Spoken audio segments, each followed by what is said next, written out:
Hey, how you doing? This is John, and welcome to John's Long Box.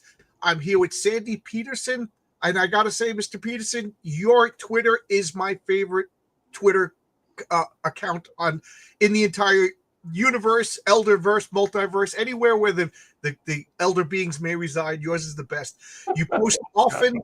Every post is completely it's negative politics and rambling, but it's interesting, fun facts to the point.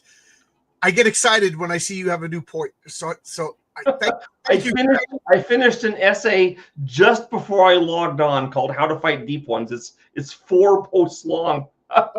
How to fight deep ones? Does it How to fight deep ones? Flamethrowers and hand grenades is my guess. Hand grenades would probably do the trick. I mean, they can throw hand grenades themselves, right? But right. Basically, so you can read it. You'll read it at some point. And let me know what you think. I'll read it right away. I love your post. They always bring a smile to my face. And you're a trained and I always get this word mixed up between etymologist and entomologist. You know, words, okay. Word insects. So right? So the study of insects is entomology. ENTO. I have no idea how it got that name. It seems stupid, right?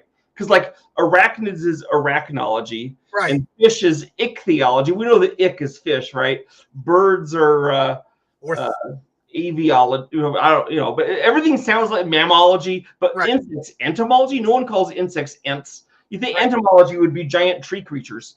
Right. So it should be insectology or bug. Technically, the place I got my degree at didn't actually offer a separate entomology degree, so I have a zoology degree with a specialty in entomology. So the benefit of that is that I know a lot about life forms that are kind of alien to us and to what we're usually around, and that helps me. It actually has helped me doing games. I didn't do it because I wanted to use it in making games. You understand? It just turned out that way. So how did you get from studying insects to designing games? Okay, so I get my bachelor's degree at Brigham Young University in zoology, and and all my life I've been playing games. Like when I was a kid in grammar school, I would sometimes, not every time, sometimes stay in from recess to play Clue or Stratego or something, with a friend. Usually I wanted to go and play kickball and be on the monkey bars, but sometimes that game was very attractive. So I started playing war games when I was about 12. And that was the only genre games we had back then, but I liked them because they were intellectually challenging. They were interesting in historical subject. And then 1974 comes along, Gygax and Arneson come out with D&D. I start playing this. So I'm playing role-playing games. I'm designing my own role-play. Everyone designed their own role-playing games. I mean, people do it even today. So I made one about horror called American Gothic, set in the modern era. But meanwhile I'm going to school. Games is a hobby, right? It's not my career. I am going to school, and I go to, of all places, Berkeley for my science degree, which Berkeley is a great school in a lot of ways. But man, the population there is whacked out. One of the first things I saw in Berkeley was a juice store that said that money from this juice store goes to the Shining Path in Peru. So I said, well, I'm not shopping there, and because at the time Shining Path was literally cutting off people's heads, right? And then later on, I went into a pastry shop. Shining trapezoid. Those are two different things. If two different things. So but this is Berkeley in the 80s. So I walk into a pastry shop and they have a blueberry tart that has "Power to the Sandinistas" written in whipped cream. I was like, I almost bought that. Anyway, so good old Berkeley. So I'm going to school, and of course, there's no politics in the science department. I'm sure that plenty of people there had wacky politics, but who cares? We aren't studying that. So I'm going to there, and I need some way to support my family. I'm married at the time. I got a kid. How am I going to keep these people fed and housed while I'm going to school? So because I'd already been talking to Chaosium and published a couple things I'd written with them, they're the game company, I started working with them as like a typesetter. And then they had me write the game Call of Cthulhu, which basically I turned American Gothic into the full game. And then basically as I kept working at Chaosium part-time and going to school part-time, my avocation of gaming got bigger and bigger, and my schooling got smaller and smaller, till finally I basically dropped out of college and went full-time game design.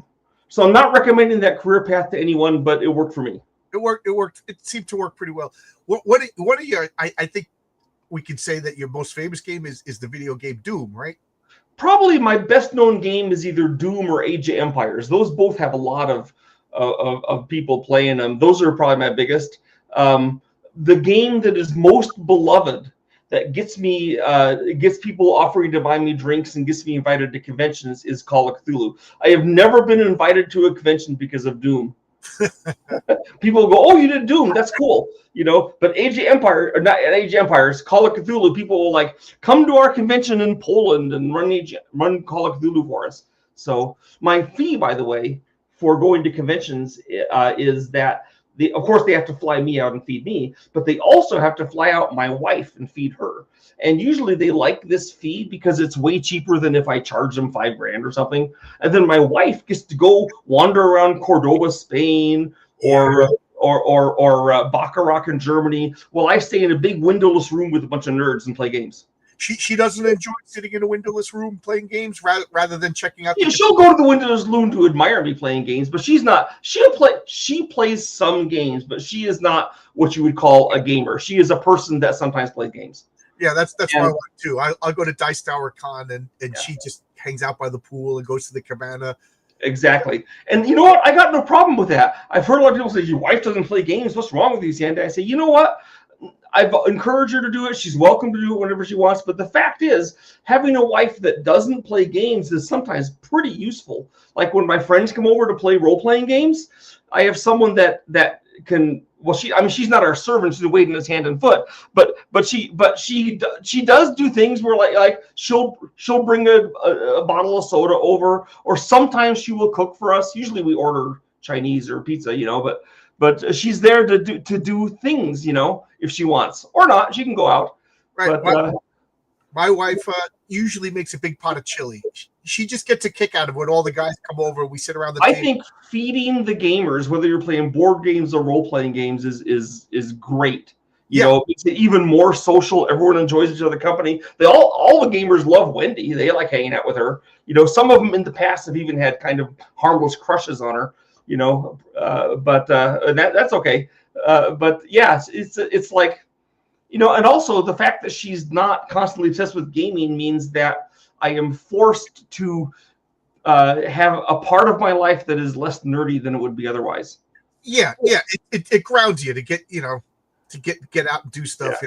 Yeah. My kids, they're all total game nerds. Oh, okay, that's good. Did you because I have friends, and I heard stories of people who tried to force their kids into playing games and it kind of rebound, and they're not interested. When my kids are little, I played ball with them. I did things, peekaboo or whatever. As they get older, they see Dad has all these games. Dad watches scary movies. They want to play the games too, even when they're too young to play. So for example, last week, my daughter-in-law, she's 15. She wants me to come to her house and play and run a game of Call of Cthulhu for her and her teenage friends. So I'm going to run for a bunch of teen girls, right? So I show up and I'm running the game, and I kind of scaled the Call of Cthulhu thing for teen girls. So it was an adventure I made up called The Haunted Sleepover, And which is available, by the way, on my Patreon. So whatever. Patreon, I have a Patreon, a Sandy of Cthulhu, where you can go and I post an essay every week, and then a game thing twice a month, and then an STL for a downloadable figure you can print out once a month. Sandy of Cthulhu, one word. Yeah. And it's the same name that I use on X. Just making sure everybody spells Cthulhu differently. Well, I spell it the way Lovecraft did. Right. And I'm just putting it in the chat so people can check it out if they so choose. Okay. Oh, and I almost spelled Cthulhu. There you go. So Sandy of Cthulhu. That's your Patreon account. Yeah, and you can also follow me on X with the same handle. Also on X, I actually have a tiny little subscriber thing, and about twice a week I'll do some special subscriber post. And in fact, the week that I did the Haunted Sleepover for Patreon, I did it for the subscribers too, so they got a copy of the Haunted Sleepover. But the thing is, we're playing the game, and my granddaughter is digging it, and her friends liked it too. It's lightweight. This is not a gore heavy adventure for these guys. And the 2-year-old comes over and she wants to play. She has to have her piece of paper. She has to have her dice. She gets up on the table and walks around. And finally, we had to get mom to get rid of her. But she wanted to be with us. So I'm not forcing the kids to do anything. They want to play these games, and I don't make them do it at all. I don't have kids of my own, but I got 6 brothers and sisters, and they all got kids. And you got nieces and nephews galore then. Right, yeah. And they're better than your own kids, because when they are bad or mess their diaper, you can hand them back. Right, exactly. That's yeah. When they're not in a good mood, bye. Yeah. But I bring a duffel bag of games, and for Thanksgiving we all have dinner, we clean the table, and then we play. And I was like, Warren, one of the boys is hyperactive. He's not going to play. But he was an angel. He got the rules to the point he was telling everybody else, no, that's not how you play. You got to do it like this. It was such a pleasure.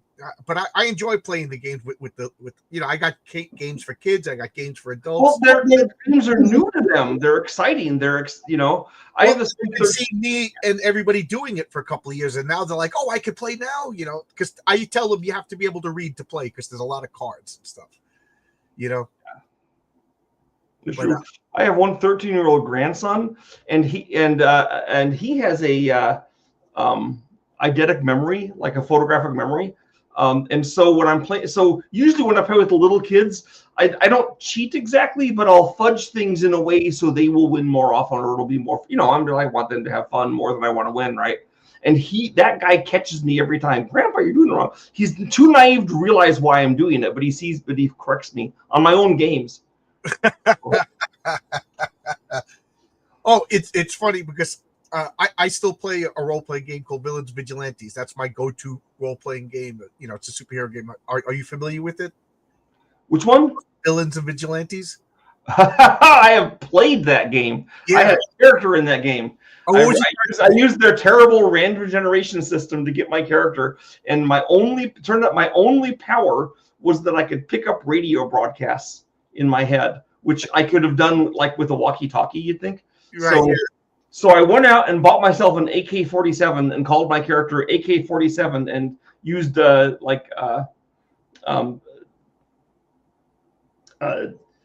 taxis and stuff to get around town and go show up at the place. I'd hear about it on my radio, the cop radio, then go do it. But I was like, it was not a great super character.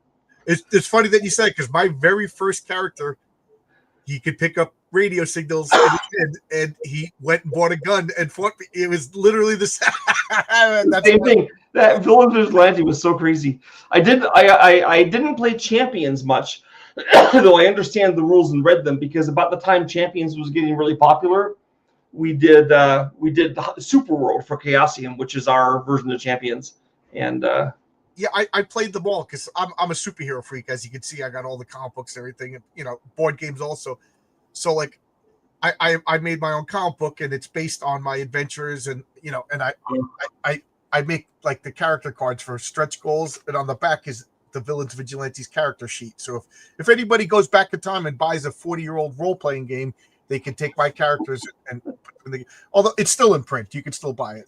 Uh-huh. Yeah, I talked to Scott Bizarre, the owner of the game, and he's like gives me my blessing. And at one point, he wants me to make a supplement for. Okay, so when Greg Stafford first met Scott Bizarre, okay, here's what he said to me. He said, "I'm super impressed by you, Scott." Scott, oh yeah, why? He says, "You had the chutzpah to name your game company Fug You."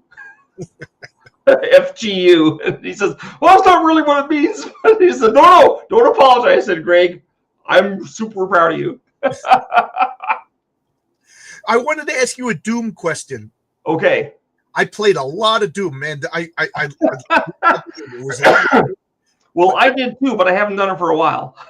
There was one, when you start the game, it starts in darkness, and then all the monsters attack you, and I always die, and then it starts again, and it's someplace else. Now, was there like an invincibility thing that I just never got? Like are you talking about the end of Doom 1 where you leave and you go into this dark place and you hear the monsters attacking? Yes. Okay, so that's not a real level or anything. That's just like our segue into the next right into the next episode. It's not, you're not supposed to, it's just like there's not monsters there. It's just we have the sound of monsters, and then you go and then the idea is the next level you're in hell, and it's because you got killed and now you have to fight your way out of hell. Oh, so okay, because I just remember there was I was like, there's no solution to this, but there was. Oh, the solution is you're supposed to die and go to hell, and then you do the adventure. Oh, okay. Because I was always just like, gotta get extra lives just because I'm gonna get killed. Okay, so now it makes sense. I always wondered about that. Mm-hmm. And Age of Empires, I forgot that you did that. I think Age of Empires. I worked on Age of Empires, the Rise of Rome, Age of Empires 2, the Conquerors, Age of Empires 3, the War Chiefs, Age of Mythology, and the Halo Wars. Okay, I think Age of Mythology. I was there longer than any other company I worked for, actually. I think that was 11 years. Video game, because video games are so good that I don't trust myself to play them. I know I'd get nothing done. So I kind of just. I still play Civilization 5. I didn't particularly like Civilization 6. Well, I foolishly downloaded Civilization 7, and then it was terrible, and I'm sad. But I did work on Civilization 1. Yeah, Civilization. I liked I was on that team. So what's going on? Why are they so bad? Is it a whole new team? I don't know. I think it's a whole new team. This is a common thing. The life of a franchise in video games is the first one's good, second one's usually better because the team is like all psyched, they got money, they know they have a hit on their hands, and so they're gonna make it really good. And then somewhere along the line, being 3 and 4, say, like the publisher who actually owns the rights to it, says, hey, let's just get a new team that's cheaper. We'll transfer the franchise to them, have them do it. They have a new team that doesn't care about the franchise, just as drones. And this is why Banjo-Kazooie got terrible after a while. This is why Spyro the Dragon got bad. This is why Crash Bandicoot got bad. They all transferred the license to a new team, and the new team may be talented guys, but they don't care about the license the way the original people did. Right? Why would they? And are you a fan of comic books? I know you know about. So when I was a kid, I read lots of comic books. I'm not really a fan, you call them the modern terms, but my idea of great comics that I follow painstakingly and buy all the copies of is like Dick Tracy. Okay. And as a kid, my favorite comics were weird shit. Like the Gold Key guys, Magnus Robot Fighter, Turok Son of Stone, Boris Karloff. I love those things. Hercules, the Mighty Hercules ones in the future in New York, right? That's what I read. I also read like other weird I read like the Metalman. Who cares about the Metalman now? But I read the Metalman. I actually owned and read the very first Spider-Man and Fantastic Four comics. And then of course my mom threw them out because that's what happens. But I was gonna say it's the same thing with comics now. Like I'm a big comic fan, but I don't get anything Marvel and DC. It's like they chased away all the guys that. Well, it's hard to do, you know. It's hard to get into them because if I want to follow Spider-Man's plotline, how many comics do I have to buy each month to see what's going on? It's not one. It's like 6, isn't it? Some huge number. Like and then it's expensive. And then if I get this one comic, it's referencing things in 2 other comics that I don't own, and I can't keep track. You know, it's crazy. Well, but you can see what's happened in the golden age in the 40s. They were selling millions of copies of comics. Right. In the silver age in the 60s, it was hundreds of thousands. By the 90s, it was tens of thousands. I don't know what it is now, but they have just kept shrinking and destroying their audience. I mean, they're surviving now on TV and cartoons and movies because I can't believe the comics are. I even wonder if the comic division is even profitable. If it might not be, it might be like Toho Films, like who made Godzilla. So in the 1990s, they realized that they owned all this real estate in Tokyo. And they said, why are we making movies? This is like super valuable. So they became a real estate company. But every few years, they have to do a Godzilla movie to keep the license by Japanese law. And they don't do it themselves. They hire some outsider to come in. So we've gotten some pretty good Godzilla movies, which are all disjointed and not linked together because there's always some new team that comes in and does it. And that's where that comes from. So Toho's not really a movie company anymore, but we're still getting. I mean, Godzilla -1 and Godzilla Shin Godzilla were crackerjack stuff. Yeah, it's okay. Since you brought up Godzilla, you're probably the person to ask for this. You're probably the expert. Is Godzilla a dragon? And believe it or not, this has been causing like fun controversy among my friends. Is a Komodo dragon a dragon? No. Is a flying dragon, Draco volans from Indonesia, a dragon? What is that? A real animal? A little gliding lizard. No, then it's not a dragon. If it's is a leafy sea dragon a dragon? No, that's a seahorse. Dragon is literally in their name. Okay. Okay, I would say Godzilla is. It depends on what you think a dragon is, but here's the thing: we know that Godzilla was originally a Godzillasaurus, and some of the Heisei era movies show the Godzillasaurus, so it's just a big dinosaur, right? In fact, Godzilla -1, they show us the Godzillasaurus, right? And then nuclear power gives it a new metabolism and the radioactive breath, and gives it dragon-like properties. So the question is, if this turned into a dragon, then I guess it's a dragon. But it didn't start as a dragon; it started as a huge dinosaur, a Godzillasaurus. It's funny that you said it because I said to one of my friends, Fafnir started out as a dwarf and he got transformed by his greed into a dragon, and he's a dragon. So. So there you go. So you say that Godzilla is a dragon. So I don't really think he's a dragon. I think he has taken on some draconic character. Look, if you've seen Godzilla -1, he sets off nuclear blasts. That's beyond smog, you know. All right. So, and plus, you can be something that breathes fire that's not a dragon. I mean, he's a reptile and he breathes fire, which makes it more draconic. And if you made a big argument that he's a dragon, I wouldn't fight that hard. Yeah, I mean, this is a fun argument. You know, this is me and my friends. Well, like a chimera can breathe fire and has some reptilian characteristics, right? The snake head. So is it a dragon? I would say no.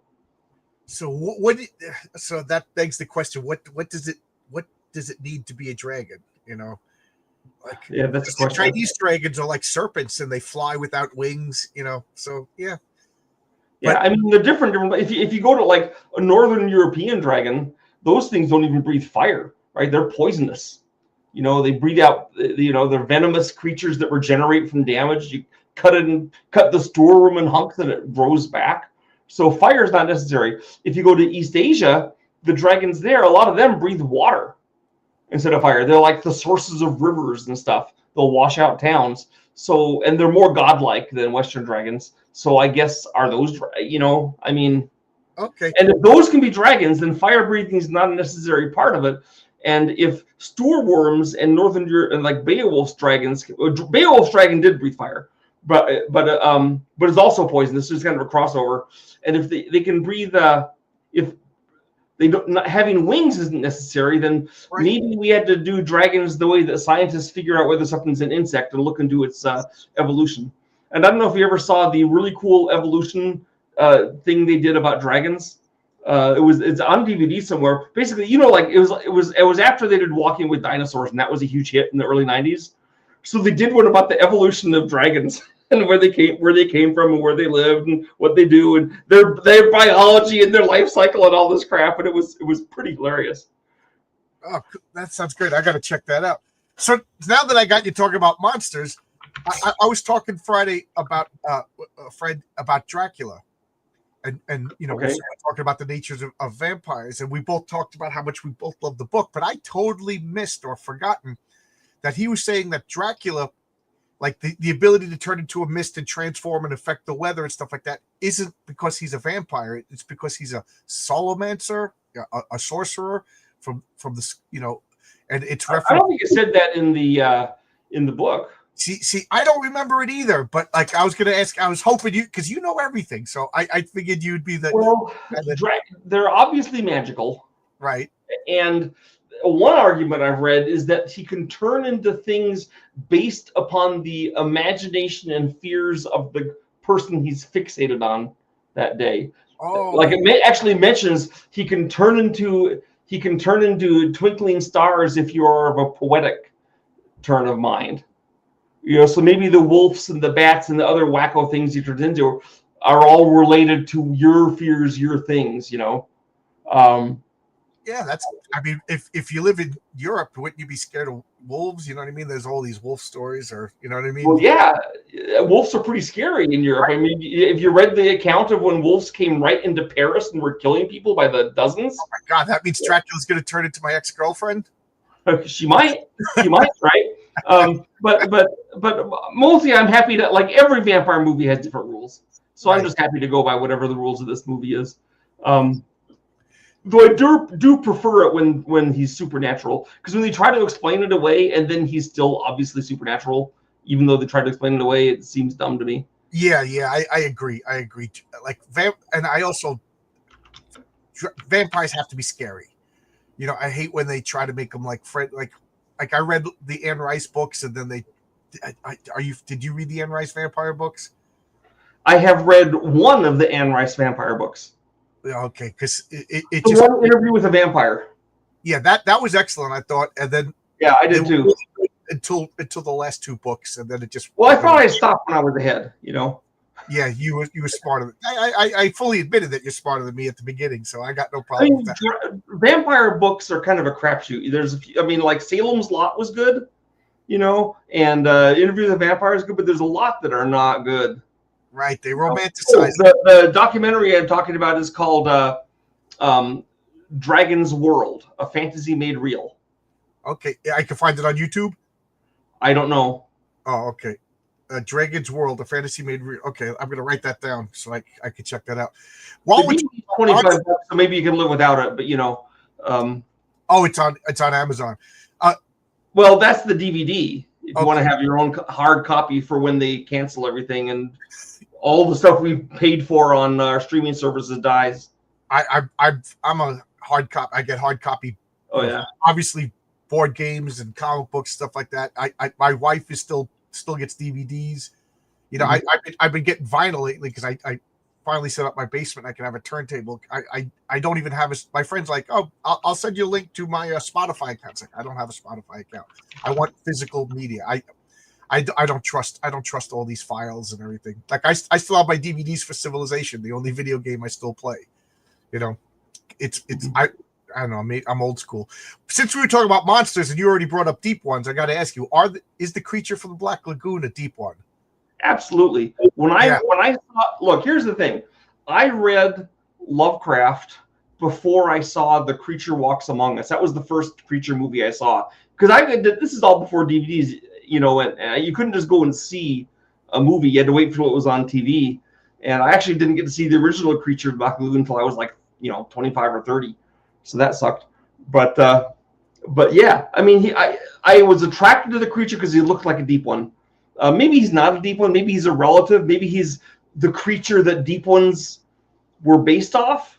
But I could also see him being a deep one. Yeah, Certainly, he looks like right. I love the creature. Right, he's so great. Yeah, he's that first creature movie is so good with the little cameo of the first appearance of Clint Eastwood. He's in the movie for like 5 seconds, and he's just. Clint Eastwood, I never noticed him. Yeah, he's a scientist. He turns around and he basically hands somebody a piece of paper and goes like, "Here you go." And wow. You're like he's like in Tarantula where he's flying the flying wing, but you can't even see his face because he's got a oxygen mask on. Yeah, he's the one that kills the tarantula in Tarantula. They call him the flying wing, which is an experimental plane that everyone thought was cool. So it comes in and it napalms the tarantula, and the pilot is Clint Eastwood. But you can't tell because except you can recognize his voice. Since we're talking more Lovecraft, I always thought the Blob was a Shoggoth. What do you think about that? Well, it doesn't operate like a Shoggoth. It does, like the Shoggoths pull you apart. I mean, they can make acid, but they pull you apart with strength because they can turn the whole body into a muscle. The Blob doesn't have eyes. Shoggoths do. The Blob is vulnerable to cold, and Shoggoths are absolutely not because they live in the Antarctic, right, on land where it's below freezing. Also, the Blob is not sentient. I love the Blob. Don't get me wrong. The Blob is I love Blob movies. This is a fantastic Blob movie. But I think there's multiple things that can be amoeba-like that aren't the Blob. Other differences are, and here's something to be able to pick up on, Shoggoths are intelligent. They can read and write. They make eyes. They make mouths. Now, the old ones that created them think of the Shoggoths as being semi-intelligent. But frankly, they probably consider us to be semi-intelligent as well. They're all, the stupidest one of the elder things are Einstein. Yeah, exactly. I mean, they live for 10, 15,000 years, and they study all the sciences. They have a 5-lobed brain. I think each lobe is almost as big as our cerebrum. I think each lobe is for different scientific research for that old one to study. So they're really sharp. Yeah, I my comic book is called Heroic Tales, and it's superheroes meets Lovecraft meets Dungeons and Dragons is how I describe it to people.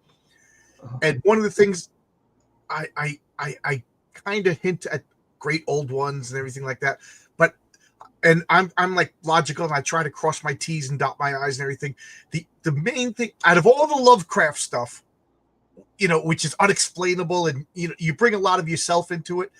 The only thing that I can't explain and figure out is why would the Ancient Ones have a problem with the Elder Sign? Like, what is it about the Elder Sign that repels them or traps them or does whatever? In Lovecraft, it's not clear exactly what the Elder Sign does except ban you from some area if you're one of them. In Call of Cthulhu gameplay, a lot of people treat it sort of like a cross in a vampire book. Right. That's the easiest. I'm not sure that's really what it does. I think most of the old ones can also make Elder Signs for the purposes. I think it seems to me it's a seal that blocks off some area, and I don't know if it does it by changing the physics in that area or the interdimensional geometry, or by attracting the attention of something so terrible that even Lovecraft monsters don't want to mess with it. I think it should not be like a crucifix versus Dracula. Yeah, that always bothered me. So I was always trying to come to terms like what exactly. Because you do have to have some way of holding off the monsters. And in fact, if you read the stories, they have other things they do. Like in the story Dunwich Horror, they have to get rid of Junior Whately, and they do not use an Elder Sign at any point. They use other magical effects. Right, he uses like the dust of Ibon or something like that. I forget. Yeah, well, they use the dust of Ibn Ghazi to make it visible for the space of a few breaths, and then everyone goes crazy. And then they have a ritual they chant that sends it back to where it came, or undoes it. Right, and I guess the dust really was unnecessary. Right. Yeah. Matthew Cricket asked about the Necronomicon. It's a very useful handbook for a lot of recipes. Yeah, you got to get the spices right. You got to remember that reading the Necronomicon is no trivial thing. There's no page numbers. The thing's hundreds of pages long, and it's written by a guy who literally is insane. So you have to work together things and like, wait, this reference on page 16, this might be something that helps me here on page 761. Whoa. Is that a spice? No, I'm sure. Cardboard counter? It's a little miniature Necronomicon. So cool. Cool. So it's a little. You open it up, it's got. I think that the Necronomicon and the Evil Dead series is the absolutely canonic Necronomicon. it looks so good. Yeah, and it was made by a personal friend of mine, Tom Sullivan. So you can't really tell because of the glare, but this is a little miniature prop of the Evil Dead Necronomicon. Yeah, I know. I could tell because I'm very familiar with that Necronomicon. I actually got the special version of Evil Dead 1 or 2, the one that came in a Necronomicon with pages you could turn, had illustrations by Tom Sullivan. It has all the stuff from the book. It's pretty great. Cool. Unless Matthew was talking about the movie The Necronomicon, which I also enjoyed. I didn't know there was a movie called The Necronomicon. There's a movie called Necronomicon. Jeffrey Combs is in it. Oh, okay. Jeffrey Combs is in the he plays H.P. Lovecraft, and he's in the thing that links the stories together. You know, the in-between story. Oh, so it's like an anthology of yeah, it's an anthology movie, which are my favorite kind of horror movies. Because really, horror, like short story horrors, are better than novel-length horrors.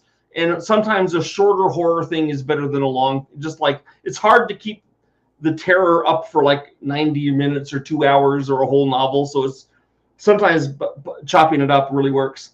You know what is my favorite all-time horror anthology? And is VHS. Have you seen that? It's not bad. It was way better than I expected it to be. Right. But I gotta go with the old Amicus anthologies from the 60s. I don't think I'm familiar with the Asylum, Tales from the Crypt. Oh, okay. Tales from the Vault.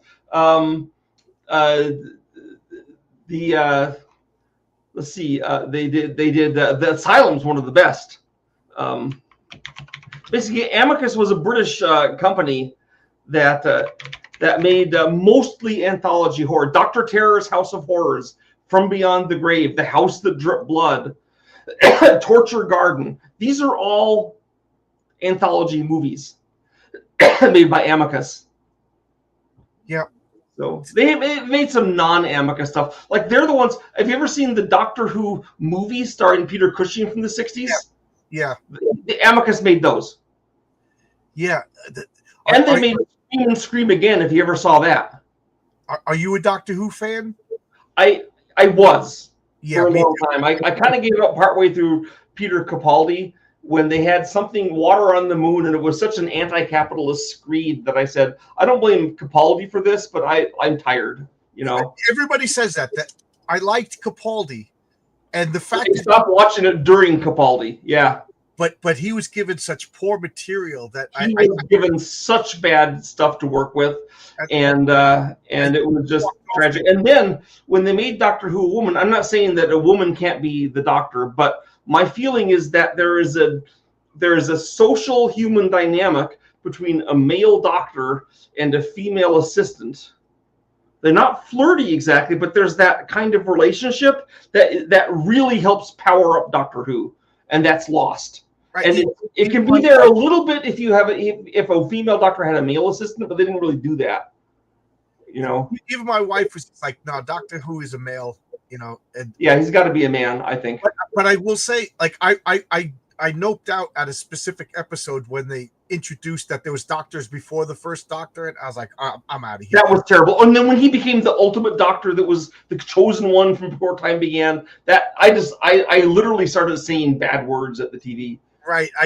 So terrible. No, the Doctor is a castaway. He's like, they retconned. There's so much stuff they retconned that I don't want any of that to have happened, and I was sad. And I owned as many DVDs as I could get of the old Doctors. I mean, a lot of them they don't have because the BBC sucks, right? And I loved Matt Smith, you know, up through Matt Smith. I loved everything that I started with Capaldi. I was excited for Capaldi, and then BBC dropped the ball. I bought all the DVDs up until the Fifth Doctor, and I was watching the old ones and then the new one simultaneously because I'm an American. I didn't know Doctor Who until all of a sudden I saw the ninth. I didn't start watching until like the 80s, when my friends forced me into it. They'd come over to play role-playing games, and they'd say, "We're going to watch it. I'm going to tape this Doctor Who on the TV while we're playing the game." And so I'd look over there, and I'd see these terrible special effects. Right. I couldn't get into it until the ninth Doctor won me over. I really, really enjoyed him. So then I went back to the first episode. Some of them were chore to watch, but once I got they aren't all equally good. But he sat me down and said, "Okay, watch this." And so the first thing I watched was The Pirate Planet. Okay, terrible special effects. It has a robot parrot, for crying out loud, right? It's so stupid. But the idea behind it, the plot of a planet that teleports itself around other planets to then mine their mineral rights and kills everyone on that planet, so the psychics on the pirate planet go crazy with pain. And I was like, holy crap, this is a great plot. Right. So good. What won me over, like the very first Doctor Who, the Unearthly Child, Yeah, when the BBC itself didn't know who the Doctor was. They thought he might be a criminal. They didn't know about the Time Lords. No Time Lords had been invented. They had no idea. She was actually his granddaughter. Right. But what won me over was the acting, the commitment that the actors put in. The writing was really good. I mean, the special effects were garbage. By the second story, but I read books, so I don't care about the special effects. I don't need special effects when I read a book, right? Right. Well, yeah, you put it in your brain. It's all up here. Yeah. Or when I'm watching the first Dalek episode, and some of the Daleks are literally cardboard cutouts. That was great. I think the DVDs kind of hurt that because then you saw it so clear. You can pause it and see that, yeah. Because originally I saw it the first time through and like something's off about the Daleks. Oh well, they had like 2 working Daleks and the rest were cut out. So I was like, okay, I'm so proud of them doing this. I did see. There's another example of how evil the BBC was. I did see an interview with the BBC guy, and this interview is in the 80s, right? When Doctor Who is going, and the interviewer is an American and says, "So is Doctor Who the biggest hit that the BBC has?" They said, "Yes, it does better for us than every other thing we do." And he said, and the thing said, "But doesn't it have the smallest budget?" And he said, "Yes, we give it the smallest budget." And she said, "What? Like, I don't get it. Why do you do that?" And he said, "Well, it's doing well. Why should we give it more money?" And basically his argument was that they take that money and instead of putting it on Doctor Who, which already succeeded, they could waste it on documentaries about the evils of capitalism or the Scottish War of Independence or something that nobody wanted to watch. Yeah, because make a TV series about a lesbian looking for a bicycle. Yeah, exactly. And because the BBC, because they're partly owned by the government, they're supported by the fees of the people who are buying. You have to pay a fee for a TV, right? $200 a year or something. So they have a captive customer. That they don't care about profit at all. Right. And which is why companies like Amicus and Hammer and ITV, which actually did have to have a motive. I mean, you can complain about the profit motive all you want, and of course it can be exploited too. But man, the BBC shows how sucky it is to not have a profit motive. All the stuff they threw away back in the day. Right. They what they did was they sent out the original films around the world, and some of them never came back. And I don't know if it was the BBC or if it was the union, but they said like you couldn't show episodes more than 4 times because then that would just mean eventually it's all going to be reruns and everybody's going to be out of work. So they were forced to erase and delete and destroy the original recordings. But some of those original recordings, like they say, like a lot of them ended up in Nigeria, and I forget. Yeah, they found them in other places, and sometimes like a janitor would take one home, and they would have arrested him if they caught him at the time. And then he comes back. I got the old copy. Oh, thank you for the copy, because they were just. And then I've read a guy explaining why they did that. It says, well, because we didn't have much space at our studio in London downtown London. We couldn't afford to keep all these tapes. I said, well, why don't you rent like a place out in the country? Why do you have to keep it in London, in the most expensive real estate in the world? And the guy had no answer. He just like, never thought of that, because the BBC, because you don't rise in the, here's a BBC story I think you will love. Okay.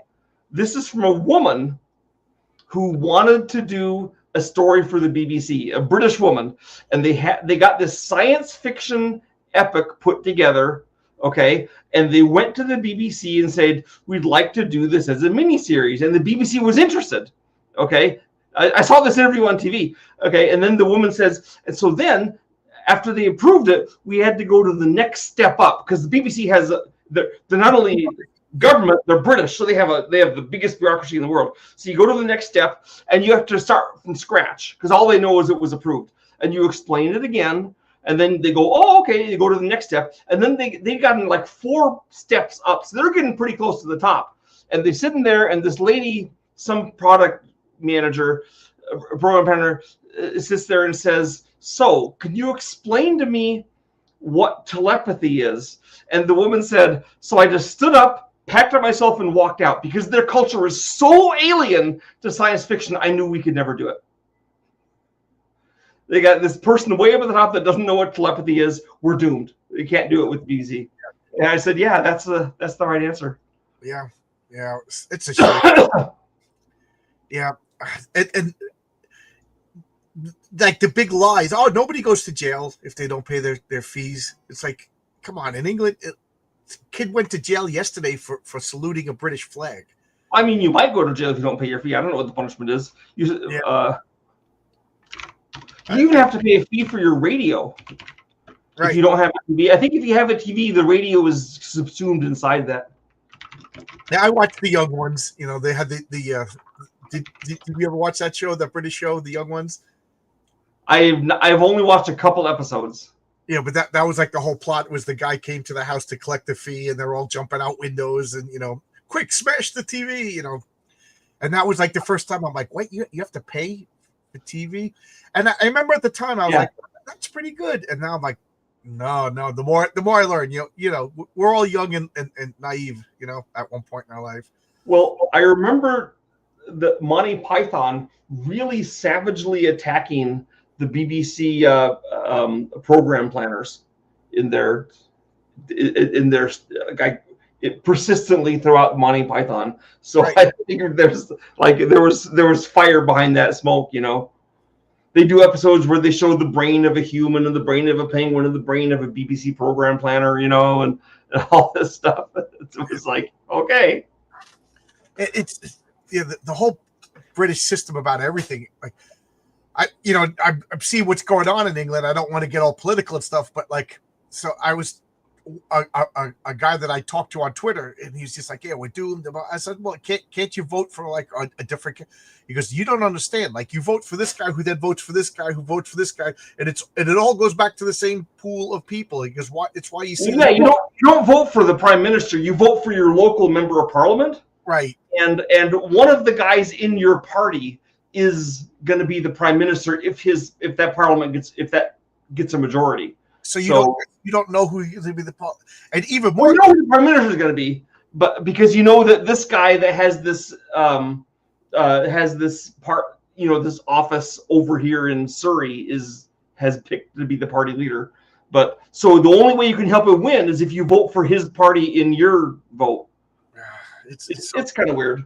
I mean, here's the thing: that despite this, I mean, Doctor Who did really good for so long because partly because the BBC didn't get science fiction and they just let them do their own thing and didn't bother them, because look at what happens when you get corporate guys who think they know about comics in America meddling with Marvel and DC, right? So it's not like Star Wars. Yeah, and Star Wars, yeah, especially. Yeah, Zach's got it right. They staff people from the same pool. Yeah, you got to go to the right school. I don't know if this is true, but I vaguely remember Graham Chaplin saying on an interview that the only reason why he got put in the Python troupe was because he had a PhD. and so you had to have like a PhD from like Harvard, not Harvard, but Oxford or whatever to get a show. So the rest of them were like, that seems so British. I mean, in America, I mean, I don't know about every aspect of American stuff, but in the corporate stuff I've worked in, mostly games, like no one cares at all about your schooling. They care about your resume, and if you don't have a resume yet, they care about your CV. Like you come in there, like if you're an artist, they don't care if you have an art degree. They care if you have art that they like. Right. You know, if you're a programmer, they don't care if you have a degree. They care if you can answer their programming questions. Yeah. Matthew says, I think my question again, I don't know what your question probably an evil question that we don't want to answer. Yeah, the evil, is it about the Necronomicon? It's stuff that will destroy our brains.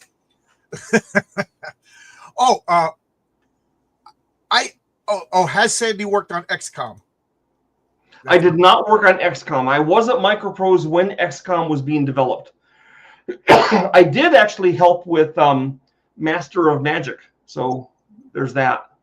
Did you just a little bit, very little, at a distance? Well, now for those of you who don't know, he's the guy at Petersen Games. Go check him out. One of my favorite games is Cthulhu Wars. Highly recommend it. It's ridiculously huge, ridiculously fun, and deceptively easy to learn and play.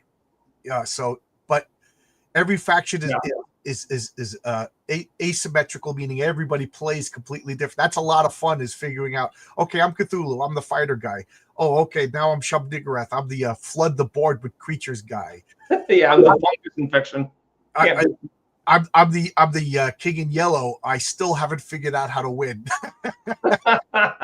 Well, you follow your own drummer there. So the thing about Cthulhu Wars, a lot of people look at you get out the board, it's all set up. Doesn't take long to set up. No. It looks like it's going to be one of these huge games that goes on for 16 hours, like Twilight Imperium, and it is not. You're done in an hour and a half, 2 hours. It's a quick. It's an intimidating game to look at, and I'll set it up and people just like kind of shake their heads, and I'm like, and then like, okay, everybody's like, it has all the words to give people the shivers. It's got gigantic Cthulhu, unpronounceable monsters, asymmetrical teams, and everybody's like, oh my, I'm just gonna humor John, and then we play and like, let's play again, because like you said, it's surprisingly quick. You know, by the time that was my goal, that you could play it a couple times in an evening if you wanted. Right. That's literally one of the few games that we let's set it up again. I want to try your faction. Your faction is better than mine, and then they lose again. Well, the game is kind of set up so that it kind of ends before you have a chance to enjoy all your toys from your faction. Because like the last spell book you get, usually you don't have a chance to use more than once or twice, and so like you're thinking there, next time I play this game, I'm going to get red sign first. Right. See if I can exploit that, and that's that's fun. One of the things is everybody gets mad. Oh, you picked the best faction. Okay, so and then they get clobbered again, and I'm just because what everybody has different powers, and when I'm being attacked, whatever power Sandy has is better than my power, just because, you know what I mean. And then, so we swap, and then he clobbers him. Everything is clever. Like again, like I have a difficult time with the King in Yellow, but that doesn't mean he's a bad faction. That just means he's a beloved faction among so many players. But I do like the Black Goat, and I really like Cthulhu, playing as Cthulhu. Black Goat's the one that the fewest people seem to be able to figure out in the original game. I love the Black Goat. I think he's super fun. Yeah, but here's hints for the King in Yellow. Don't worry about getting a lot of gates. 2 gates is plenty as the King in Yellow. Okay, worry about getting those desecrations down. Yeah, and one thing it took. I love the game. I got it when it first came out, and I haven't won a game until recently because I had it in my head: fight. But no, don't fight. It's engage in conflict. But like if you're Black Goat, you don't need to ever declare a battle. You have plenty of ways to hurt them without going into a fight, right? Right. Now, if you're Cthulhu, you probably want to fight. Right. Yeah. So and then the Nyarlathotep faction is really interesting to play. Like you could do, and Nyarlathotep is the sneaky trickster god, and and like you get to pick what other people retreat to. If you do that I know. that is so dangerous. It is eye-opening when people realize for everyone, even if I'm not in the battle, I said, yep. They're like, oh, am I going to use this? Are you with the game Root, the board game Root? I am familiar with the board game Root. It came out after Cthulhu Wars, but obviously it's also asymmetrical, really more so than Cthulhu Wars. More so than I think does a pretty good job. And that game is it's one of the toughest games to teach. Have you played it? I have played it. It is tough to teach. It's tough to figure out. Cthulhu Wars, I think, is easier. Usually early. I think part of it is in Cthulhu Wars, you sort of start off without all your powers, and so you are teaching yourself to play as you play it. Yes. So, I get what this does. I get what this does. Yeah, Root is everybody is completely different. Like if I got 6 players, I'm teaching 6 different games. So that is a rough sell. But what I say, Cthulhu Wars, is it easier? Because like you said, you start with just a couple of pieces on the board, and then you see, okay, this is how you play. This is the universal rules, and then everybody's got their little spell books as they summon their spell books. It has the rules on. So, like you said, they're teaching themselves how to play. It's a lot of fun. I also sneak out for just 45 seconds. I'm sorry. Right back. I got to sneak out until my wife's up. And go ahead. I also have I'm probably gonna have to repeat this. I also have another board game of yours. I'm trying to look at it now. The Gods War, Glory Anthea, and I wanted to talk about that, but I'm just gonna filibuster until he comes back. You know what? I'll say hello to everybody in the chat. So of course we got Heroic Tales. That's my comic. If anybody just stumbled upon this channel to check out Sandy created the role-playing game Call of Cthulhu, the video game Doom, Age of Empires, and now he has Petersen Games where he makes Cthulhu Wars. You can see that gigantic box on the shelf with the plushie of Cthulhu, huge miniatures. He's got a new game called Hyperspace that's shipping any second now, a space game, and you can check out his Patreon on Sandy of Cthulhu. Hello, Ben. This, I hope, is the space gaming reference. This is Hyperspeed. It's also fast to play like Cthulhu Wars. It's about half the price, so there's that. And it's also highly asymmetrical. It's in space. You're an alien civ. You have weird powers that violate the laws of physics. It doesn't really feel like Cthulhu Wars at all. It's a whole new game.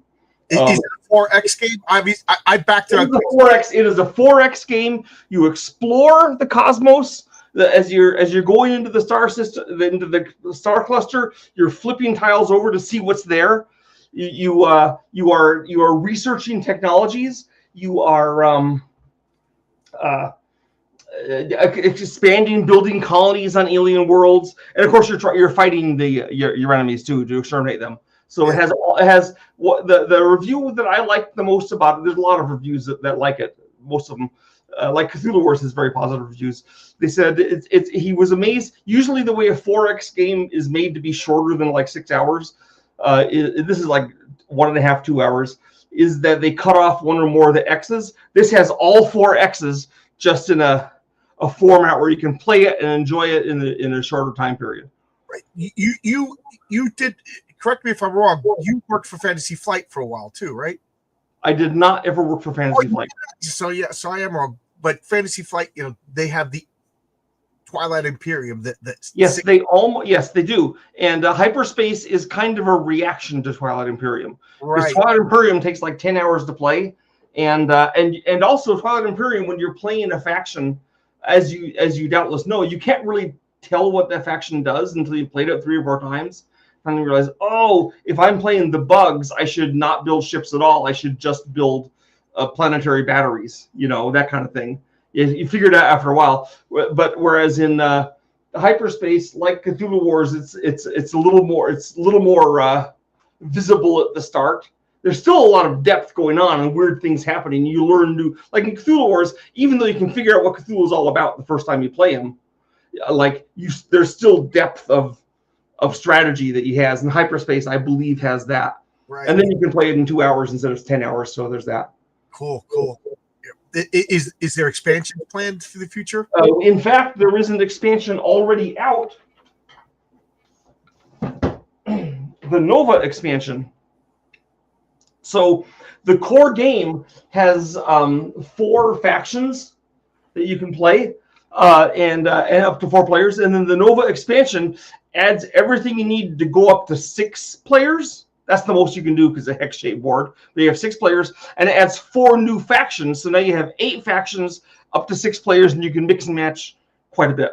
Are a lot of people, like, it seems like the new trend is shorter games and like less players, but I don't know if I like a game like I like to have more players if I can get them, but 6 is like a good number. six. You can play Cthulhu Wars with 11 people, but it's just chaos theory at that point. No one has any control over who wins. Have you played with 11 people? Yes, and it's just like the clashing bizarro powers and stuff. Just like you can't any plans you make are completely obsolete by next turn.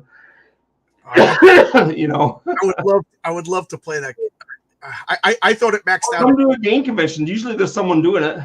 Yeah, I think the most I ever played was 5.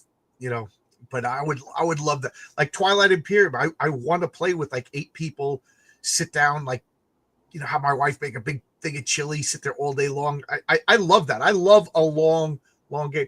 Well, there's a place for long games, right? I just my games aren't, you know, those games. Well, right, because mostly I got friends who come over during the work week, and we, you know, we'll have a dinner and play a game. We're not gonna, we can't, but once every couple of months, I'll set up, like, we're gonna play a long, like, I don't know if you know Merchants Marauders. I call that the Twilight Imperium of pirates. Yeah. You know, well, like one of my favorite games is World in Flames. Usually when I'm playing that with my buddy, it's like 6 to 7 months, about once a week of playing this game before we're done. It's all World War II. But that's not a game I've designed, you know. No. What is the legendary game? Battle in the Mediterranean. It's like it takes like 3 or 4 months to play this game. You know, are you talking about Battle for North Africa? Is that the name of the game? There's an old war game called Battle for North Africa, which it takes a long time to play, but it's so niggly. Like, you literally have to calculate how much fuel you have for each of your trucks. It's great, and I don't think Rommel was concerning himself with each individual truck. You know, that was he had some guy that did that. I don't want to be that guy. I want to be Rommel. Right, like you said, there's so many little rules. Like the rule that everybody points out to is you have to allocate more water to your Italian troops because they boil pasta. Yes, that was one of the rules. They had pasta in their thing, so they had to have more water.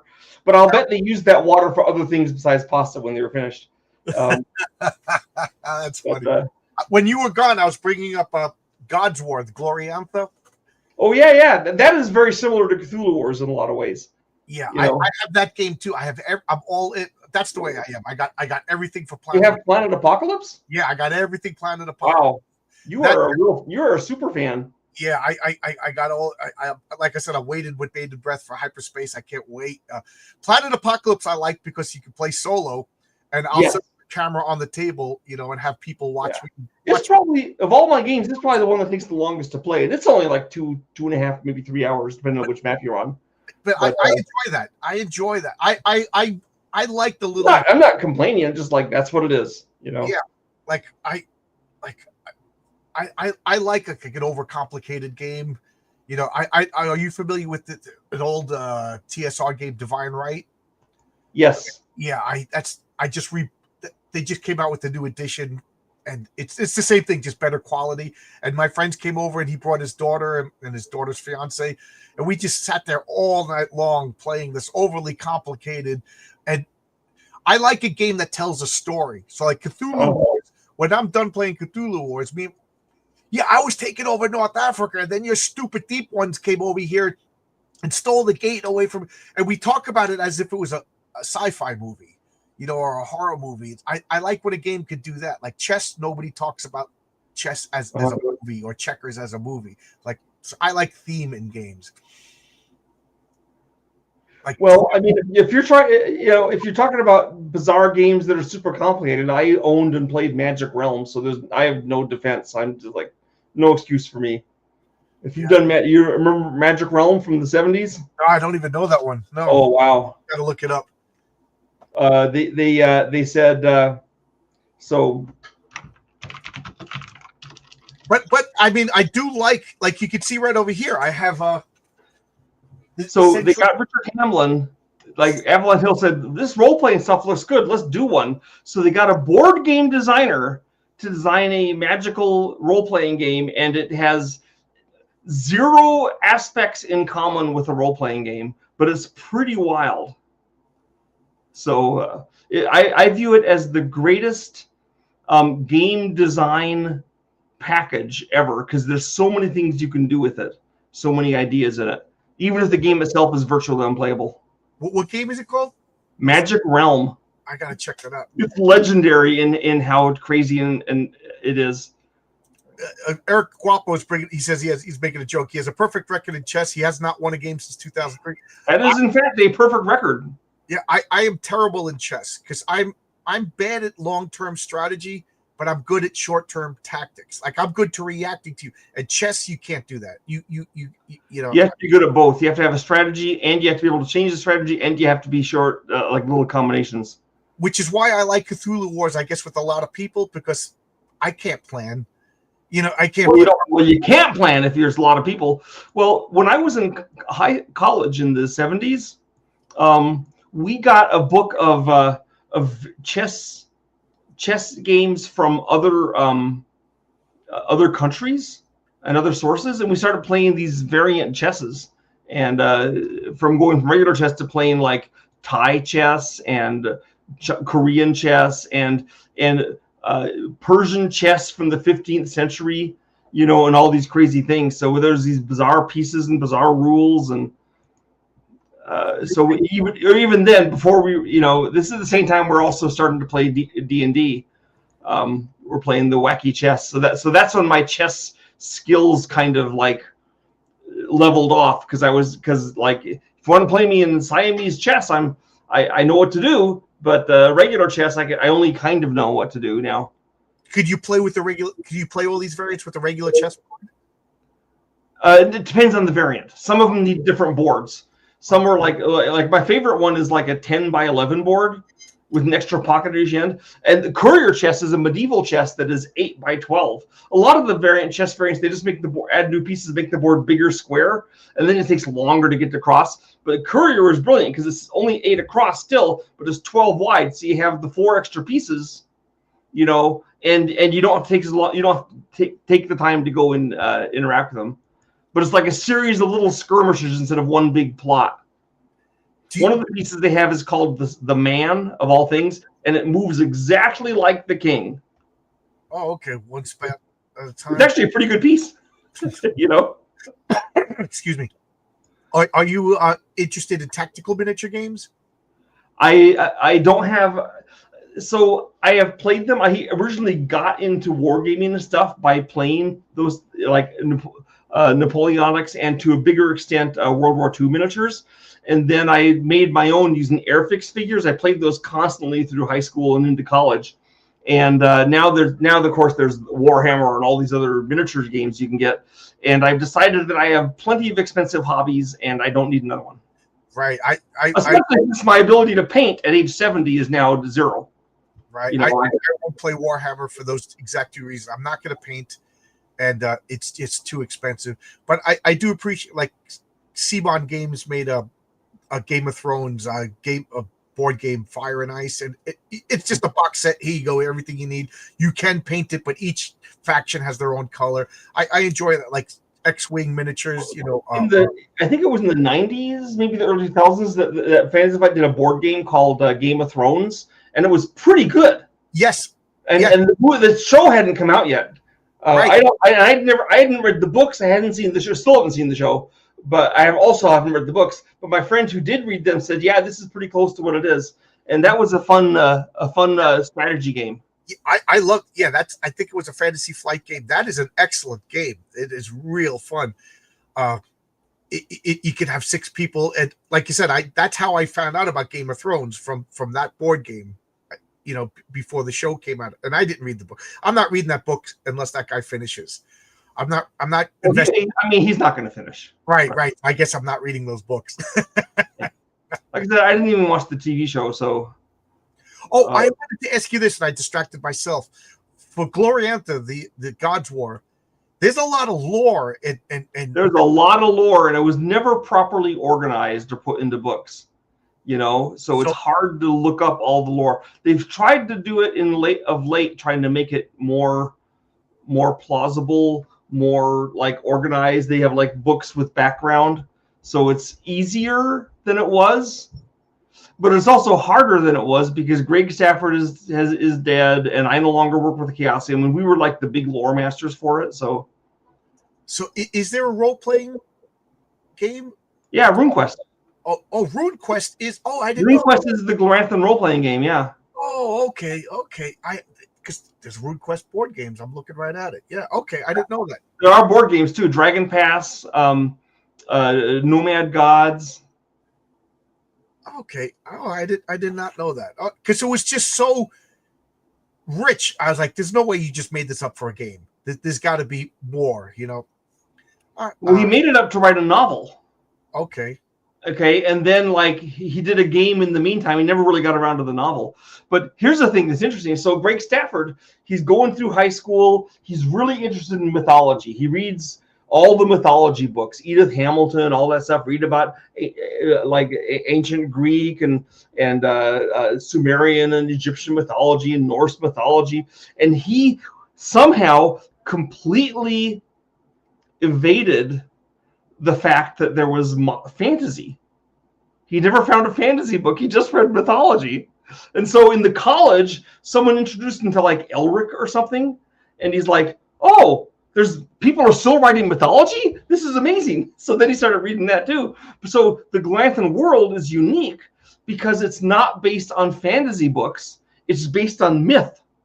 It's a myth world. So like your god is super important. Like in D&D, I ask a cleric, like, what's your god? And he says, I don't know, but I'm lawful good. And they don't know, the gods are nothing. It's just all people. But granted, there's like mythic things in the world are based on mythical events from the god time, and it's a very different world or field. Yeah.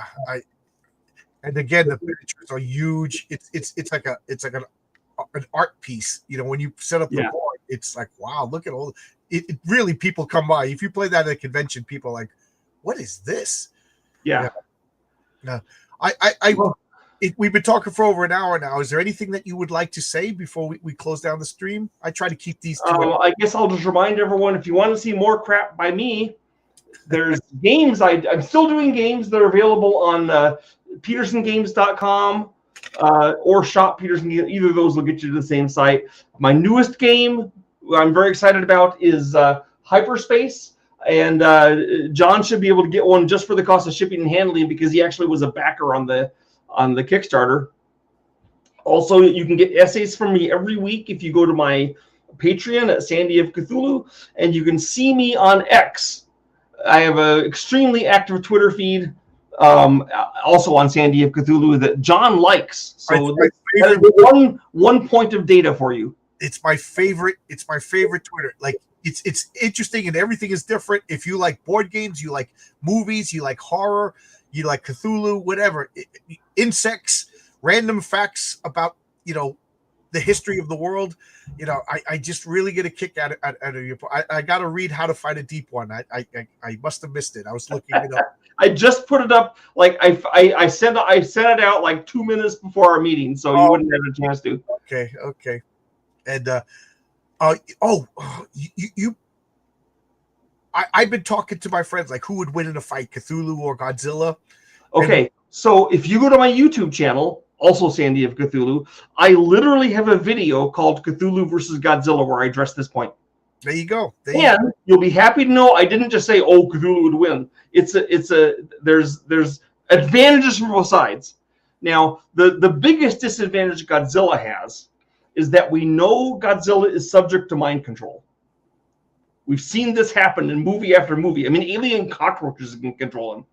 And Cthulhu has telepathy and mind control. So that might be the deciding point. But if Cthulhu isn't able to take over his mind for some reason, then they have a fight. Right. And they all point out the same thing in the Call of Cthulhu story. Cthulhu got defeated by a sailing ship. You know, well, he didn't really get defeated by a sailing ship. Right. Okay, so I guess I now have to explain this. So here's the deal. Right. That's what I was getting you to. Here's the deal. Okay. So the year is 1927. Lovecraft's writing the Call of Cthulhu. The biggest, most powerful machine that humankind has made to that point is a steamship. That's right. That's the biggest thing we got. So what he's trying to say is that a steamship, the most powerful tool that mankind has in 1927, can't stop Cthulhu. I am certain if he'd written it in 1945 that he would have survived a nuclear bomb. Okay. But also, there's two other points to add to this that are useful. First is that Cthulhu had just barely woken up and maybe wasn't at his full fighting speed, wasn't adapted. And the second point is we don't actually know that monster was Cthulhu. Here's the thing. They go to the island, they awaken this thing, this giant tentacle monster comes out, but like who says he's Cthulhu? The person who saw him didn't even know the word Cthulhu. The guy reading the story assumes it's Cthulhu, but we also know from the story that Cthulhu has a whole city of hundreds of thousands or millions of star spawns like unto him. So this could easily have just been a star spawn. And by just being a star spawn, it's still terrifying, but we don't know if that was Cthulhu at all. So there's some things to be aware of. Right. And one of the things that By the way, Robert Bloch, the guy author of Psycho, he wrote a book called Strange Eons where they do nuke Cthulhu. Oh, yeah? Yep. And Cthulhu survived in his story? Well, my feeling is that if you nuke Cthulhu, he reforms 5 minutes later and now he's radioactive. You don't need that. You don't need that. But you made a series of tweets explaining that, like, your theory is, as Cthulhu is a priest, you think that he channels the powers of all the star spawn. So that's what I think he does. I think he has all of their occult power going through him, of the million or 100, what it is, and that's what makes him so potent, that he is all that behind him. But we also know that the star spawn, they can evolve as they get. Some of them will evolve and become other things, like Ghatanothoa and Cthulhu and Zothamog and Cthulhu all used to be star spawn, and they got weird, wacky abilities and new powers. Not all the star spawn do that. I don't know what triggers it, but some of them have. And Cthulhu is presumably the strongest of all those things. But that's the other thing. If Cthulhu rises up, it's not just him. It's this, like, all these guys. Right. Each one of which is like its own little King Kong. Now, in my Godzilla versus Cthulhu thing, I do not say that Godzilla has to fight all the star spawn. I'm pretty sure he just fights Cthulhu. But also, I think that he would defeat a star spawn. And Cthulhu, then, is iffier. And you can look at the video. It's like 5 minutes long. I will be checking it out. On Sandy and Cthulhu, like all my online stuff. On Fridays, I do a show called It's Clobbering Time, and we this versus that, and I avoided Cthulhu versus Godzilla just because. Well, you can watch my video, and then you can do a Clobbering Time based on your hatred of or love of what I thought it would be. But one of the things that people still message me, I'm wrong, you're right, whatever.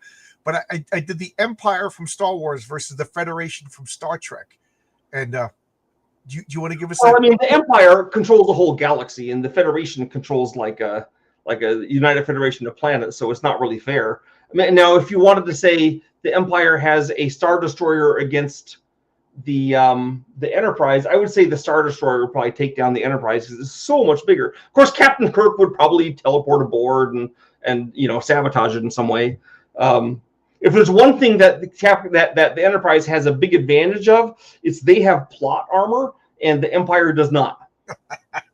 And that is a pretty hard thing to overcome. Right. Yeah. I'm just curious. All right, so guys, check out Petersen Games. Sandy of Cthulhu is the Twitter handle and your Patreon. I could talk to you. You're one of the most interesting people. Your Twitter feed lights up my day. It in the cesspool that is social media, yours is a joy. Oh, thanks. Yeah. I'm glad to hear it. Yeah, it can Cthulhu burn? If so, a nuke will kill him. A nuke is a very tiny sun for an instant. Cthulhu will not burn. Cthulhu isn't even made of atoms. He doesn't follow our natural laws. Right. He doesn't have chemicals that would combust. Cthulhu plunges through space.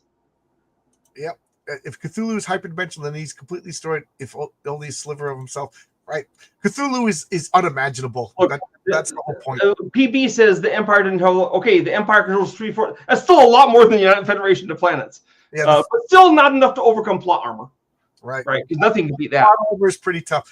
You know that the Empire's ships move much faster canonically than the warp drive, and we know that their weapons are more powerful. Right, the Empire ships basically teleport. Well, I mean, they have a speed that's just really fast, and their weapons are so powerful.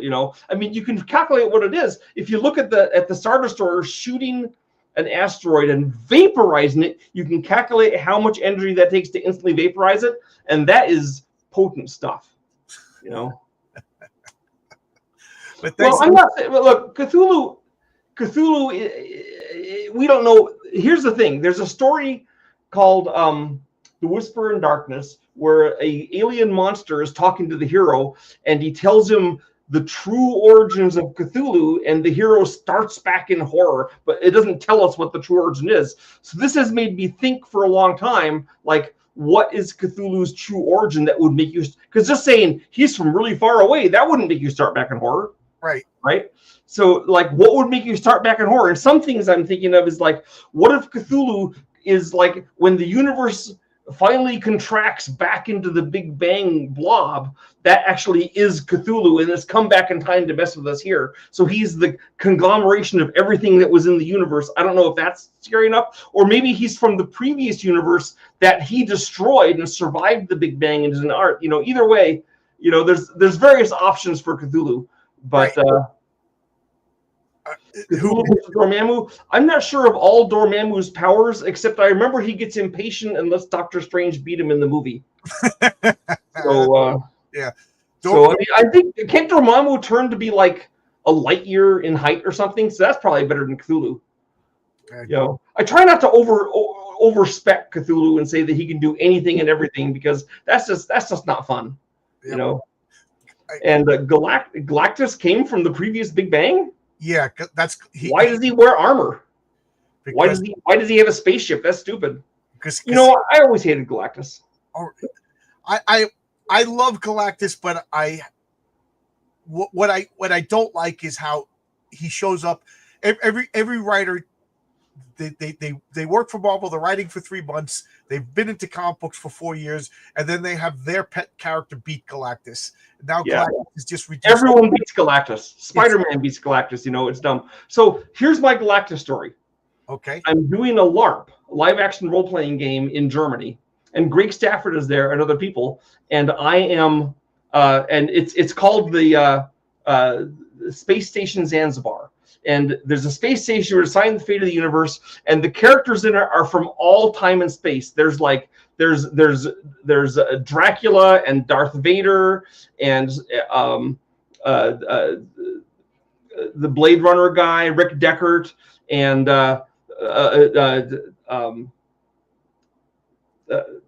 Sauron. And Princess, all these characters are there. And so Greg wants to play in it. So I had him be Galactus. And his job is, there's all these planets that we're voting on who gets teleported to the new galaxy, because this was being blown up. And he wants to eat the planets. But he can't do it because he ate a gas giant. And so he has a huge indigestion problem. So he's got to find a Galactus-powered anti-gas tablet to be able to eat planets again. And that's his goal in the game. So he had a lot of fun being Galactus and eating planets. That's funny. So I actually had Galactus in a game, and it was super fun.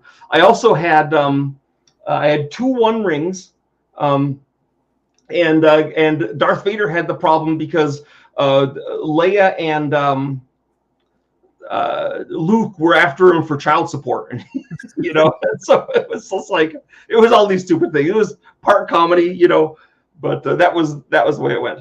That's the fun of you and your friends sitting around is you could, I play the Villains Vigilantes game. So like every once in a while we're like, somebody wants to be Batman. So Yeah. so we're gonna make a Batman's one of the guys you can make in villains and vigilantes. right. You know? Superman is like too tough. Green Lantern's too. Superman you can't do. Green Lantern you can't do. Batman you can do. Batman, Spider-Man, more grounded characters you could do. So we made an adventure where we were as close to we could. We started out the X-Men and played as the X-Men and stuff. So that's just fun. Yeah. Well, I always liked Batman, I think because he wasn't actually superpowered. And I always thought it was stupid when he was teaming up with like Superman or someone like that. I'd like Batman I also liked Batman because I loved his villains who also weren't superpowered. They were just whack. Right. You know? So I say Batman and also the Fantastic Four have the two greatest rogues galleries in all the comics. I like Spider-Man's got a pretty good setup too. Spider-Man is up there. Spider-Man is probably number 3. But with Batman, I always say that there's 4 Batmans. There's the original Golden Age Batman, then there's that Silver Age wacky Batman, and then there's where it's comic and he has Batmite and all this stupid stuff. Right. And then there's what I call the Detective Batman. That's my favorite. And now, then there's there's the scary dark Batman that they have now. That's after me, but then they have like the Bat God who he could beat Superman. He could do this. He has contingency plans and all this stuff. I don't like that. I like when Batman like jumps down and starts fighting off muggers and then uses tactics to, it adds drama and tension. But whatever, I don't like this ultimate. I remember when the Gotham TV show came on and I watched it. I really liked it. And the thing I kept thinking is, I guess the way to make a really good show about Batman is to not have Batman.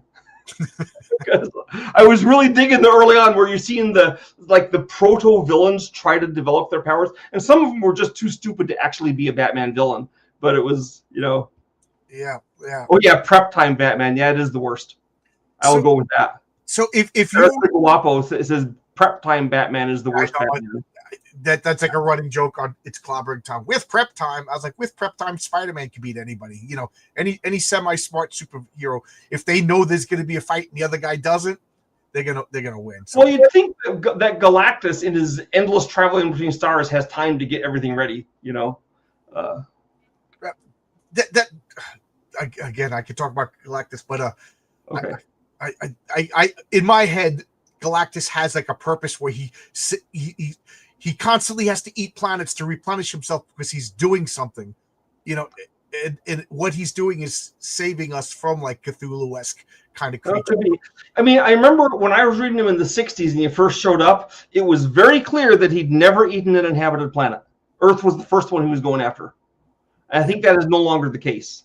And it was also very clear that he didn't need to eat all the time. So he could do other things. Right. So he had like time to do stuff, and now it's just like he's just constantly leaving a wake of destruction, in which case he should be destroyed. You know what I mean? Yeah, you can't. There's no purpose in him. Well, like Reed Richards saves him in the 60s. Right, I was like, well, I can kind of see how you might want to do it, but because he hadn't eaten an inhabited planet then, but still, probably you should kill him. Right. Like I did a whole video on that, talked for like 2 hours about. As much as I love the Fantastic Four, John Byrne is one of my favorite creators.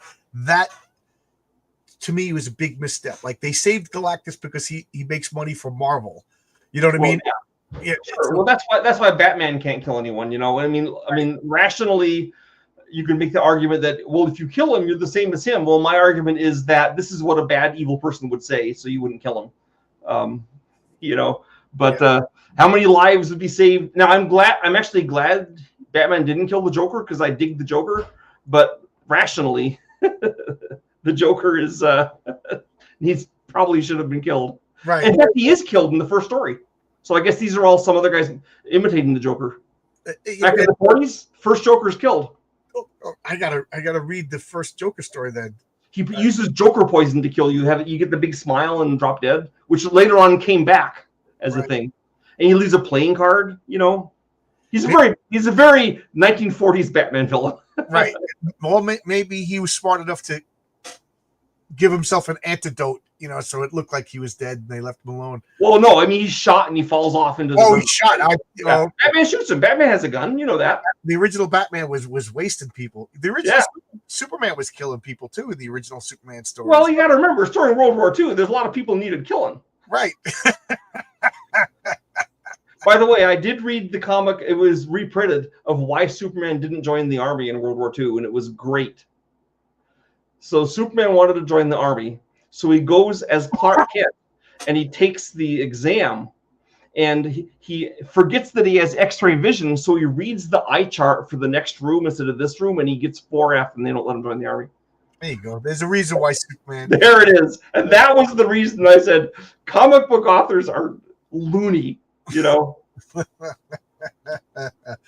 Yeah, there's always that argument that like Batman's like, I can't cross the line. I'm not here to execute, and he arrests or whatever does the joke, but it's Gotham City, administration and bureaucracy that's corrupt. Well, it takes forever to execute someone, so I can see them not doing it, and especially because they can claim that the Joker is barking mad, which he is, and I can see Batman not killing him. My defense of that is that Batman himself is psychotic, so like, yeah, there's no explaining Batman's things. He's right. not stuff like it. So now I got to ask you, if you could, if Marvel or DC called you up and said you want to write a comic book, and which character would you pick?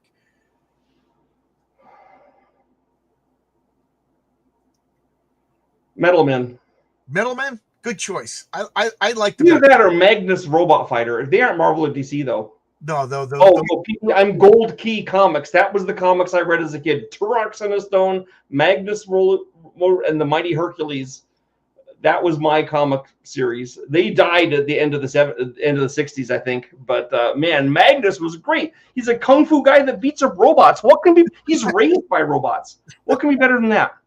Yeah, that they came back in the 80s under Jim Shooter with Valiant, and there was some good comics, but who knows what they do. Well, they made Turok into a game. Yeah, but it was kind of not like Turok, because Turok, he was literally like an Apache or something, and they had to use Apache weapons against the dinosaurs. Yeah, Plastic Man. But Plastic Man would be pretty great. Well, the thing that I posted recently on X that I would want to do, and that's probably my last thing I have to say because I have other things to do today. Yeah, me too. Someone said they wanted Mel Gibson to do a movie about the Reconquista. And I said, if John Bernthal can be El Cid, I'm all for it. There you go. Yeah. God. The Punisher was great. Yeah. Again, not superpowered. That's what made him great. Right, Am I a fan of novels? Yes, I'm a fan of novels, and I like action novels. And I like horror novels. Right now, I am reading Gold from Crete by C.S. Forrester. So I hope that helps. Is that set in like Minoan? World War II. World War II. Okay. Yeah, the guy is a destroyer captain. He has to go to Crete, and he's attacked by air, and it's tough because one bomb is going to crack one of these World War II destroyers in half. That's World War II history is just something that I'm lacking in, and I think it's with age. As your beard turns gray, you get more and more interested in World War II. So I'm really digging World War II stuff, and it's like I have the average American's understanding of World War II. Well, I would say that depending on how thick a book you want to read, Martin Gilbert's The Second World War does a pretty good job. And the problem is that World War II is so big that even at the very highest level, there's two global wars going on, Japan and Germany, and only America is involved in both. So it's a complicated. I mean, both those wars are gigantic. Like I have a German friend who's getting interested in World War II, and he like started reading. The only thing you hear about in Germany is the Germans and Italians and the Russians and the Americans, right? The European War. I started reading about the Japanese War. He says, "Holy crap, those guys are crazy." I said, "Yeah, it's like it's a totally different war." My father's gone. And he was a World War II baby. He was a kid during World War II, and like the World War II comes up a lot. And he always said the same thing. He goes, "Those Japs were worse. Those Japs were worse." They were really. The thing is, they killed fewer of us because the individual fights against the Japanese, there weren't as many guys in the fight usually. Like Iwo Jima, there was like 20,000 Japanese, and we lost 25,000 casualties to them. Okay, if there'd been like 100,000 Japanese, I'm just glad there weren't, right? And it wasn't because the Japanese didn't have enough guys; they just had, right. You couldn't apply them to the places they were. Japan outnumbered Germany in population. Yeah. But it was every battle you read about Guadalcanal, and there's air battles and land battles and carrier versus carrier and battleship versus battleship and fighter planes versus bombing planes and and the land battle too, and it's all tied together. When you see the Japanese winning at sea, they start to win on land. When they lose a big air battle, they start to lose, right? It's all connected. And so my wife's uncle was on Iwo Jima and got shot because, like, that's what you did if you were a Marine on Iwo Jima. He wasn't killed, but he was shot. And my wife's dad was in World War II on the Western Front in France. He actually was one of the guys. He liberated one of the Auschwitz camps. Oh, so, okay. But yeah, I got. I know more about Rome than I know about. My dad's brother was in the invasion force for Japan, which luckily he didn't have to do. Yeah. That's a whole hot. Like, tired of talking to people about, like, yeah, if you were in the army, you wanted them to drop the bomb. Well, here's the thing. Okay, so my beloved Aunt Lillian is Japanese. Okay, she lived in Japan. She was a kid in Japan during the war, and I'm glad they dropped the bomb because I am certain she would have been killed if they hadn't, because they were already starting to run out of food. She would have probably starved to death. I can't remember if she was a teenager yet by the end of the war. I think she was a teenager, and they probably would have given her a bamboo spear and sent her to stab the Americans. So that bomb saved Japanese lives. Yes, absolutely. That, I forget the pilot's name, but he went on speaking tours, and that's what he said. He goes, "I dropped those bombs to save lives." Saved Japanese lives. That would have been such a nightmare. I remember people. This gets me so mad. Young college kids go, but it wasn't fair. It's like, well, we don't have to be fair. Look, here's the thing. We calculated that if we invaded Japan, we would lose 100,000 dead. Okay, and we had learned that the price, probably 1 million casualties, the price for killing an American soldier, killing or wounding an American soldier was killing a Japanese soldier. It was pretty much 1 for 1, except all of their guys ended up dead. They never had any wounded, right? And so we knew there'd be 1 million Japanese dead. And who knows how many citizens? They were running out of food. They didn't have supplies. How many Japanese citizens would have starved during that grinding campaign? I don't know if you're familiar with the comic book writer Chuck Dixon. He's going to be on my channel tomorrow, coincidentally. Cool. But he wrote a comic. He's big into World War II, so he made a what is it, speculative fiction, alternate history comic, 6 issues of what if we didn't invade, what if we didn't drop the bomb? It was a conventional warfare, and his argument is there would be no Japan. He said because the Russians wanted, they would have came in, they would have taken over, it would have been assimilated into the Soviet Union. The Japanese culture would have been gone. No Godzilla movies, and it would have just been a mess. He says, and the Americans, we were pretty we probably would have did. Well, here's the thing. We dropped one bomb. The Japanese wanted to surrender, but we didn't know it. We dropped one bomb, and then they tried to organize a coup to overthrow the emperor to not surrender after a whole atomic bomb. And then when the second atomic, here's the book to read. It's Japan's Longest Day. It's about the last day after we've dropped 2 atomic bombs and how they almost had a military coup and didn't surrender. It's insane. Yeah. It just bugs me to hear young college. It's not fair. It's like, dude, join the fight. I want my uncle to be alive. Right. I guess he's not alive now, but he lived longer. Right. Because of that. I want my Aunt Lillian to be alive. Yeah. Good. Glad to know that Aunt Lillian's alive. Well, the guy she married, my uncle Mike, Mitsuru Takeda, he was in America in World War II, and he was interned in the camps. And I never heard him say a single word of complaint. Yep. Now, maybe he didn't like it, but he was like, oh, well, that's what it was. So, and they both lived in America, loved America, very loyal, spoke Japanese their whole life.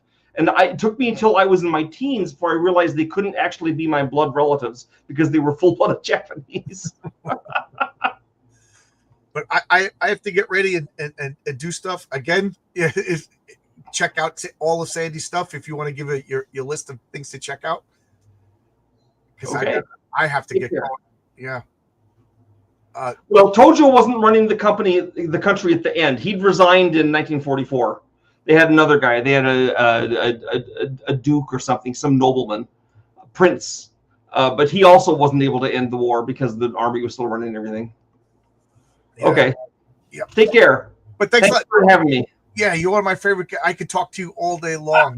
Yeah, we've already gone an hour and 45 minutes. So I hope to run into you at a convention one day. I would love to play Cthulhu Wars with you. You know. Sure. Well, I'm going to be at ArneCon 3 in October 10th to 12th. So where is that? In the Twin Cities. Okay. Do you come down to New York at all? Do you do? If they invite me on a convention, I'll go. You know, but I used to go to a convention on Long Island every year. I don't know if it's still around though. That's where I met Harlan Ellison, and I got insulted personally by Harlan Ellison. How cool is that, right? That is a dream of every geek. I live on Long Island, so please come back to that convention. And well, they got to invite me. Yeah. All right. But thanks a lot, everybody. And I'm going to end everything with my normal creepy, the clown. Bye, kids.